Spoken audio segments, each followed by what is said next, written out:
Okay. If you would please give your name, and if I'm just going to ask you to please be succinct about your experience as a poll worker. So please give your name and let's go.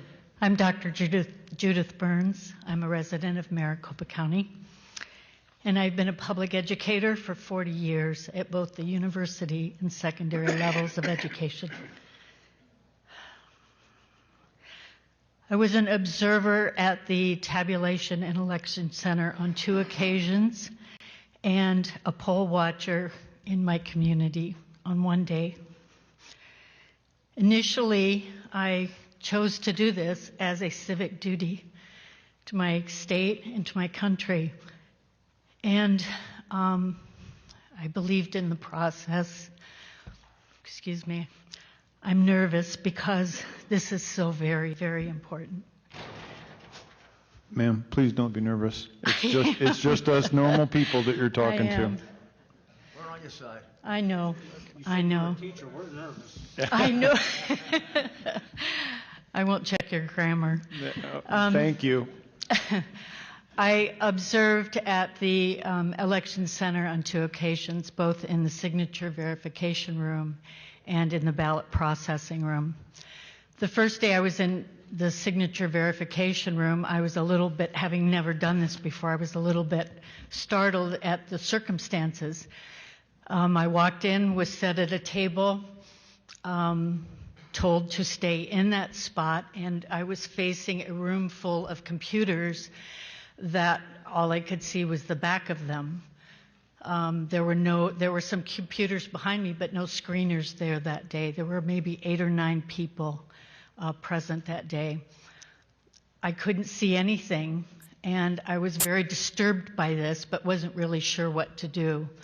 I did ask Celia, who I believe is one of the vice presidents of operations, why they were like that, and I was told because they needed to be set up that way due to the wiring systems. So I was there again 4 days later, and the room was full of screeners.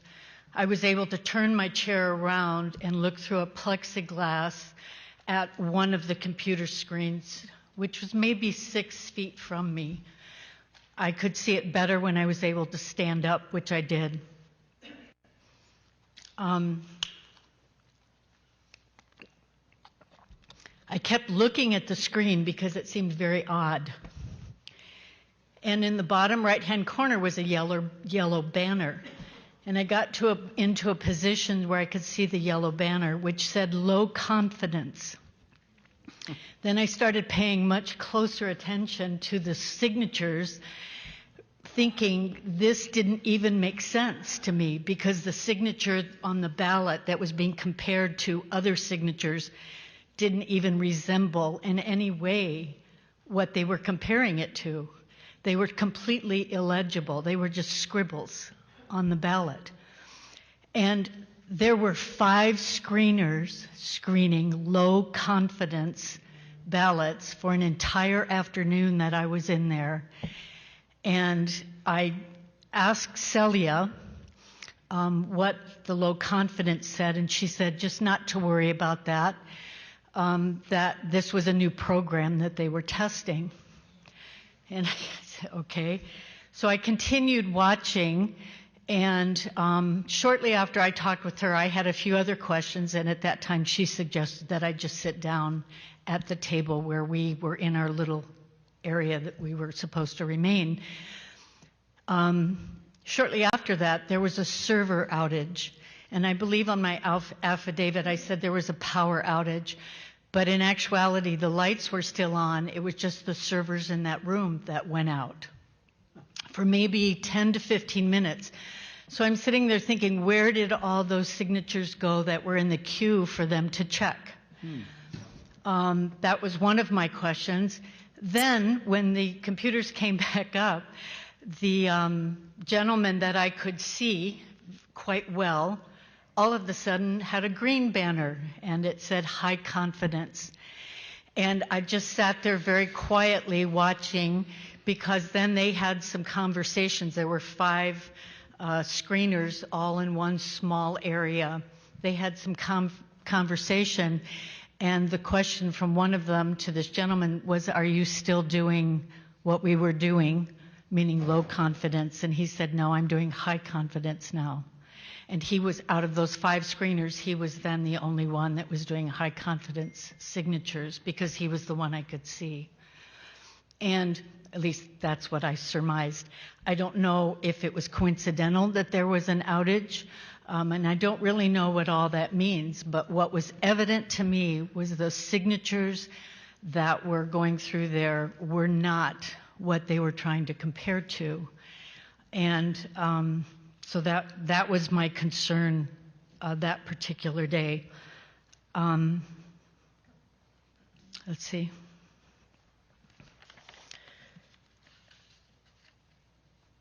The other experience was in the,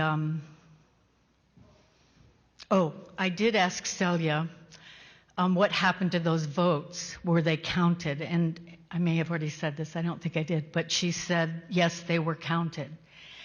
And I gave her a puzzled look, because it all seemed very odd to me, and I wasn't sure what to make of the fact that there were all these signatures that did not match, and then I was being told they were being counted. The other area that I was in the ballot processing room. We were in a room probably a little smaller than this. There had to have been 75 to 90 tables in there. There were 2 processors on each side of different parties, I was told. Again, I was probably as far away as that black curtain, and the room was this big. We couldn't see anything or really observe anything. There did seem to be a process for getting new ballots for them to take out of the envelopes and separate the ballot and the envelope. But what I noticed that raised some questions for me was they had their purses at their table. They had their cell phones there. During their break time, if they did not get up and leave their table, they were able to rummage in their purses and in their backpacks. People had backpacks there as well. And this bothered me. I wasn't really sure if this was appropriate.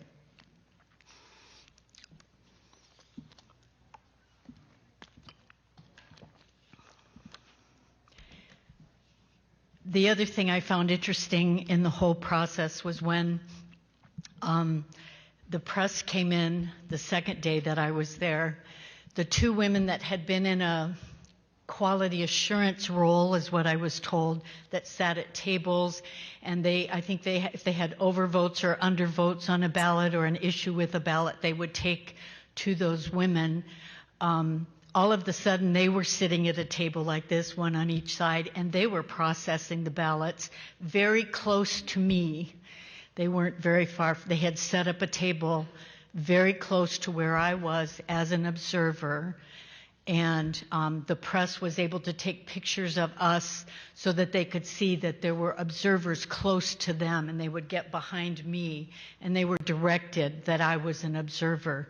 So they were trying to get pictures, including me in that, was the impression that I was given by the conversation I was hearing. The other experience I had was in my community at in the early voting. I got there very early, wanted to make sure I knew where I was supposed to be seated and what I was going to be able to see. And I was placed again against the wall, out of the way, so that I couldn't see anything. And when I got up to walk, keeping distance from people, and there was quite a bit of an area, it was in a gymnasium, so it was a large voting area. I wanted to see the process of when a person would put their driver's license in and then get their ballot printed out at the other end, go to their voting booth, and then turn in. I just wanted to walk the process to see what was going on. I was told to go sit down and to stay up against the wall, actually quite a ways removed. Well, as it happened, where I was sitting was where people would come to turn in their ballots and put them in the slot. Well, many people did not want to take their masks off and lick their envelopes.